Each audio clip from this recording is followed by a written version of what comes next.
bit about how to make resin covered mirrors. They're just compact mirrors that you can get at, well, a lot of different places. Got mine at Michael's. They were $1.50. Anyway, you can decorate them any way you want. The first thing we'll start with is just the mirror. And yeah, it's kind of pretty like it is. But what I've done is we'll take the cover off. So you'll end up with just the plain mirror. Here's, you can see an example of pieces that I've taken off already. Here's another one. You can keep those to use them later for decorations and that kind of thing. But for right now, basically just carefully peel this loose a little bit. If you get enough of it loose, the whole thing, you can kind of just peel it off as one big. You can also get these uncovered. Usually you have to order them from China or something. You get them cheaper than $1.50 each. So if you're doing bulk, that's probably the best way to go. Takes a while to get them, so if you're in more of a hurry, you're going to want to go someplace like Michael's. Alright, so here's the idea. Pull this thing off. Save it if you want.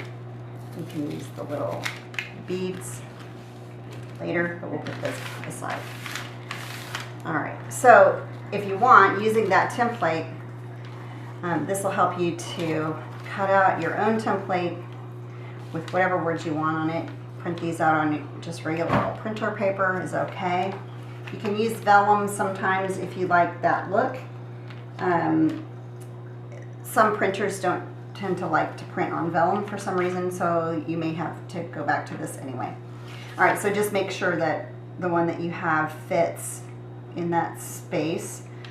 The other tip I'll give you is that you want a little bit of space around the edge here. You don't want this paper to come up over the lip. It will keep the resin from setting properly or inside the indentation. Alright, so once you have that, I would suggest that you work out a design of some sort. I will link some designs so that you can see a couple that I've done, but you know, whatever you like. I tend to use beads and flowers and those kinds of things.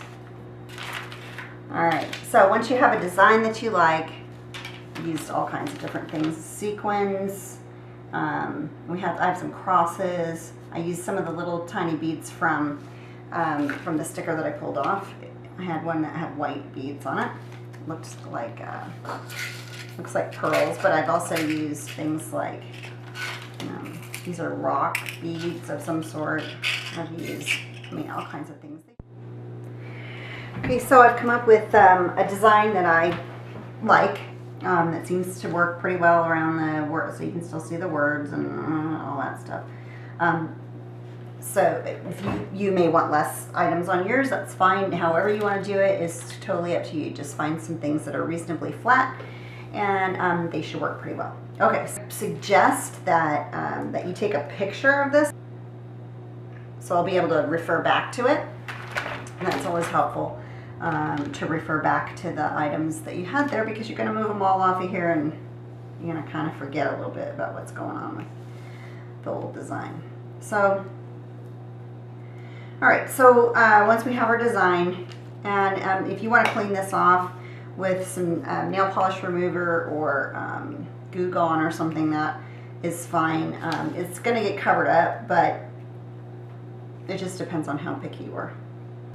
You could print this on colored paper if you like, to bring in whatever colors it is you're looking for. I tend to color the resin with just a little bit of mica powder. So I'll show you how to do that when I get to it, but I just get, mica powder in varying shades. It just depends on what you're going to use. I'm using something light colored probably for this. Okay, so so the first step you'll do after you've made your design is you're going to go ahead and make up your resin solution.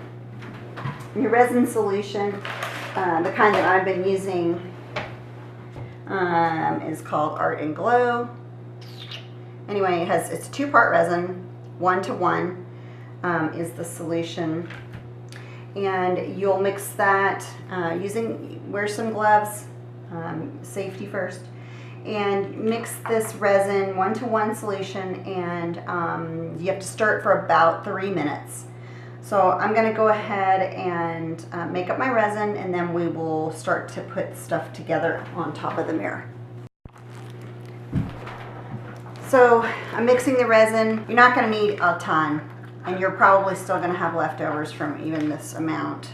So I'm not sure if you can see this, but even from this amount, you're going to have quite a bit left over, which is a reason to have another mold available close by, that kind of thing, so that you can use the leftovers and make something else, pendant or something.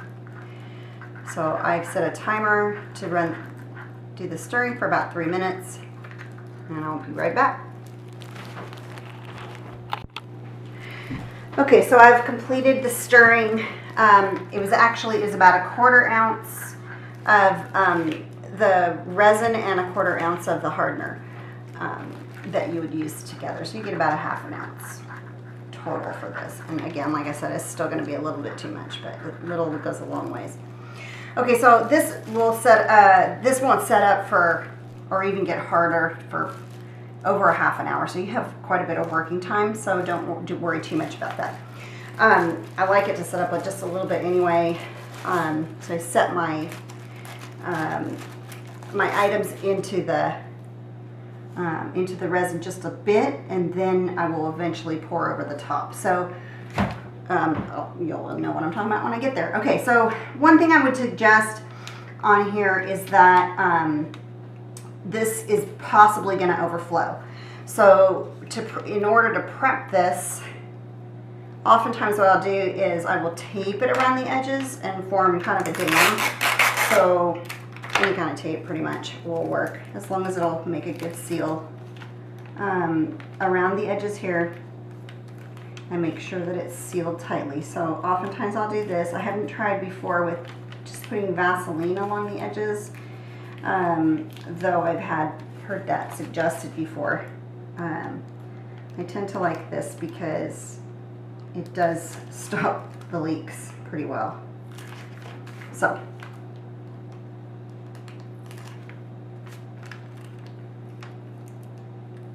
all right, so you kind of get the idea.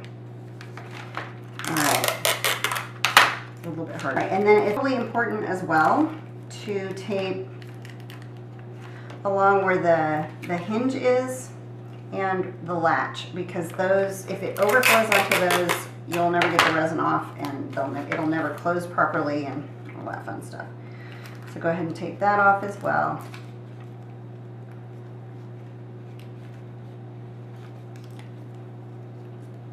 And hopefully you'll do a better job than I just did. The first few times you do this, it seems to tend to overflow. So just be prepared for the worst to happen, and then it'll be okay. And this tape, just Scotch tape just tends to come right off. So cover both sides of the hinge. Cover the latch. This side you're not going to have to worry about, so I wouldn't worry too much about covering that. Okay.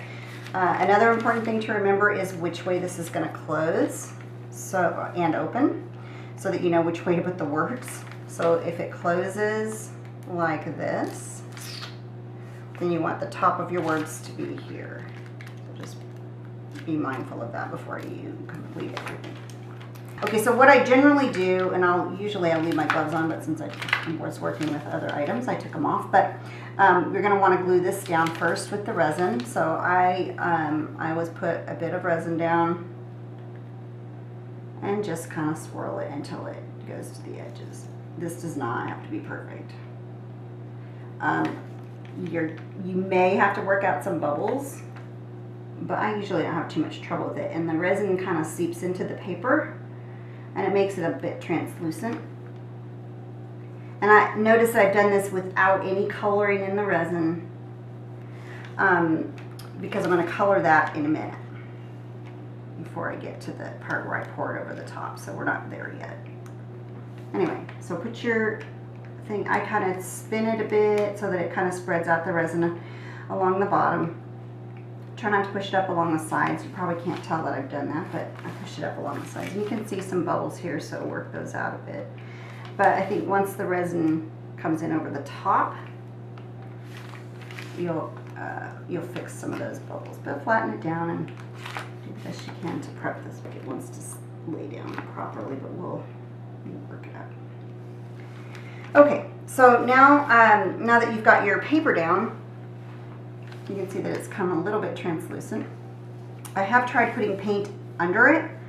I've also tried using Mod Podge, the Mod Podge that's, here I'll show you, Dimensional Magic, and it does work, but it does tend to make the beads, especially antiqued beads, bleed, and you'll end up with kind of green all the way around your beads and stuff, so you have to be careful about that. It also will, here's for instance, this kind of bead that has some black, it's got some black antiquing on it, so it will make those bleed. That is the Mod Podge. Mod Podge is easier because you don't have to do any mixing of the solution. It's just one step. But it doesn't have as nice of a finish. It's not as clear. It tends to have it's kind of bumpy, so I don't like it as much. Okay, so I'm going to go ahead and I want to glue down my design. It's my next step, and I'm still doing it with the clear. You could go ahead and color it at this point, but I'm going to use the clear right now because it's already done. So I know what I want my design to look like, and I'm going to probably look back at my picture, my design. All right, so I'm going to put this back as close to possible what I originally had. All right, so then another good thing to have, which I didn't bring over here with me, is a pair of tweezers. A pair of tweezers that makes this, so the flower's going to be a little bit off. It'll be all right. Okay, so once I put this all back in the way I decided I liked it, you may need to put a little bit more if you go down further. This is basically some glue. So and this doesn't have to be perfect either. If you get it in spots you don't want it, that's okay, because you're just going to cover it with more resin in a bit once we're done applying all these pieces. So there you go. I will go ahead and finish up the rest, and I'll be back to explain the next step. Okay, so I usually let this sit up for about 15 or 20 minutes to help set these, because once you start to pour the resin on, they tend to float. Some things float. So you want to make sure that it's tacked down pretty well before you start the resin pour on the top. So what I do like to do, if I want to color the resin that goes over the top, because I want to see something that's different than the white paper or what kind of looks gray, what I tend to do is add a little bit of mica. Not very much. Start with a little. Mix it up, see how it looks, and then you can always add more. Don't take it away. So you don't want it to be too thick with mica, because otherwise you will not see the words. I've done that before too. So you can see just a tiny hint of purple in there. So I think I'm going to add just a little bit more to this, and then I may add some glitter, so I tend to like it to be a little glittery. Although the mica does have a shimmery effect, so this is another one of those things you may want to try it out on a sheet of paper or something. Maybe if you have, like I do, like I print out several of these before I cut them. You may want to just set up a trial and see how it looks with. So that looks pretty good. I don't think I want to go any deeper than that because you won't see the words. And then I will probably just put a little bit of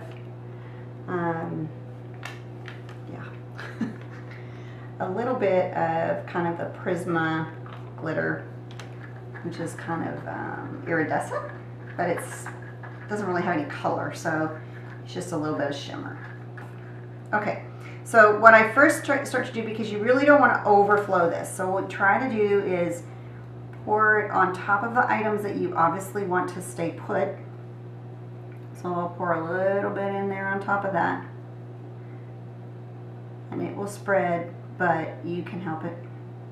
And if it's set long enough that they aren't floating, it's better. Okay, so I'm going to do a little bit on the other side as well. Glue those babies down. All right. I want them to be covered. You're really not going to see much color out of that. You're really just going to see it on them. So I'm going to spread this out a bit towards the center. And you can still see things are moving a little bit. And you can always move them back. They're not stuck, not yet. So I don't want too much over on the edge here because I don't want it overflowing. So I'm going to just try to play with it and get this stuff over towards the center. I'm going to be careful of that flower though. And this will dry perfectly clear. You're not going to be able to see, hopefully if you prep it properly, you won't see any bubbles, and it will be clear. Well, what happened there? That moved. I'm going to change my design midstream, I guess. Alright, same thing over here, just put up. And I'm going to pour some in the middle. Spread it out a bit too, because it's easier to not have to take away any, because you had too much on there. It's much harder to take it away. And just put the right amount the first time. And you'll notice you can probably see bubbles and stuff in here, and that's okay because we're gonna deal with those at the end.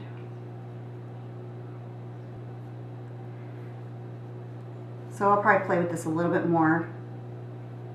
Okay, so I'm going to let that sit for just a couple minutes and let the bubbles kind of rise to the top. And you'll notice also that I still have quite a bit left, so I'm going to have to decide what I want to do with my remainder. That's probably going to make one pendant. So I actually have a mold over here that I might use. I'll be back in just a few minutes so we can do the next step. Alright, so I've let this sit for a few minutes, probably maybe 10 minutes, and I can see bubbles floating that have floated up to the top. I'm just going to show you a few things I've got here. That these are just pours that I did from just leftover resin, and so I just used a mold like this, or different mold, whatever you want. I also have like a ring mold, so I've made a ring before. In fact, this one's real similar to the one that we have here. So I made rings like that, just putting beads and whatever inside of the molds, different colors of glitter, that kind of thing. So you can mess with it however you want, but it's leftovers, you might as well do something with it. So since I don't have a tear-shaped one, I think I'm going to do something tear-shaped. I just don't want to waste it. So, oh, that's going to be too much for more than, no, we're going to have enough for more than one. So spread this out best you can.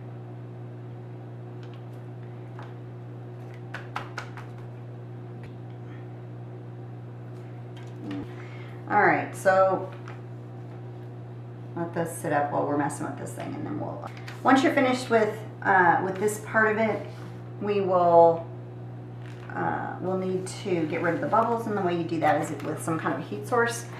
I'm just going to use just a regular old lighter with a long stick on it. It makes it much easier. And you'll just carefully, because you don't want to burn the tape, try to get out the bubbles. There's that.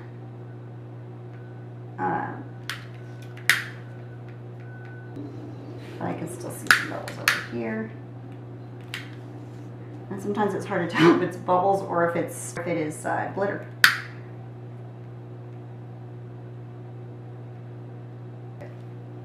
Okay, so then we'll come back with this pour, and you can see bubbles on here. maybe. Not sure if you can see them in the video, but there's some bubbles there that this will have. All right, so I believe we are finished with this. So we're done until it sets up, which we need to make sure we cover it, because in my house we'll get dog hair and cat hair in it. So we'll make sure it's covered and it's level. One thing you probably want to do, sadly I've had to check this, my table is not level. So I will check to see, you know, do I need to adjust the board? I just have this on a cutting board, so it's pretty stiff. It's not moving, it's not going anywhere. But if your table is not level, then you may need to do some adjustments. Also, come back and check this in about an hour or so, and you'll be able to see if it's not level. You'll see more resin on one side than another, and you may be able to adjust at that point. Just enough to keep it from overflowing one direction or being too thick on one side, because you would like this to dry fairly level. That's the idea. So we'll see you back tomorrow and with the finished product.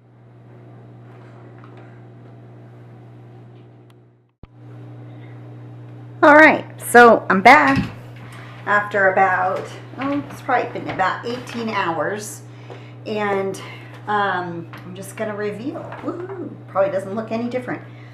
However, we're going to go ahead and remove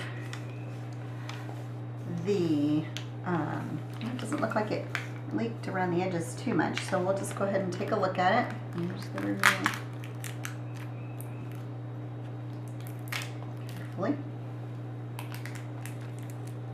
Hopefully. If we mixed the solution properly, it should be pretty hardened by now. It's not completely cured, but it's pretty close. Alright, I told you it comes off pretty easily. It could be.